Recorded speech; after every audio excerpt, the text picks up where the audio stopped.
হঠাৎ চোখের মধ্যে রক্ত জমাট বেঁধে গেছে, এটা ভয়ঙ্কর কিছু কি না? আসলে সবসময় রক্ত জমাট বেঁধে যাওয়াটা এটা ভয়ঙ্কর কিছু না।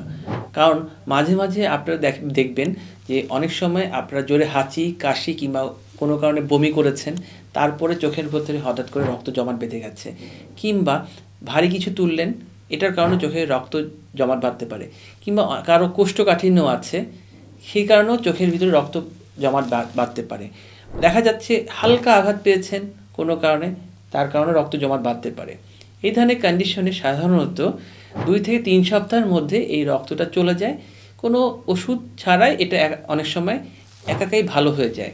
এই জন্যে আপনাদের দুশ্চিন্তা করার কোনো কারণ নেই, কিন্তু অবশ্যই দুশ্চিন্তার কারণ হবে যদি আপনি জোরালোভাবে আঘাতের কারণে চোখে লাল হয়ে গেছে, কিংবা রক্তক্ষরণ হয়েছে, কিংবা রক্ত জমাট বেঁধেছে, কিংবা ডায়াবেটিস পেশেন্ট কিংবা উচ্চ রক্তচাপজনিত কারণে ভুগছেন, হঠাৎ করে ঝাপসা দেখছেন, সাথে রক্ত জমাট বেঁধেছে, তাহলে অবশ্যই চোখের রেটিনা পরীক্ষা করা খুবই জরুরি। এই জন্যে একজন নিকটবর্তী চক্ষু বিশেষজ্ঞ অথবা রেটিনা বিশেষজ্ঞের শরণাপন্ন হবেন। রেটিনার কিছু পরীক্ষা নিরীক্ষা করে দেখবেন চোখে ঝাপসা হওয়ার কারণটা কী এবং রক্তক্ষরণটা হওয়ার কারণটা কী। এবং মনে রাখবেন, যত দ্রুত এর চিকিৎসা করবেন তত বেশি উন্নতি হবে এবং তত তাড়াতাড়ি আপনি চোখের দৃষ্টি ফেরত পাবেন। চোখ একটি অমূল্য সম্পদ, সুতরাং এর জন্য কখনো দেরি না করাটাই শ্রেয়। ধন্যবাদ সবাইকে।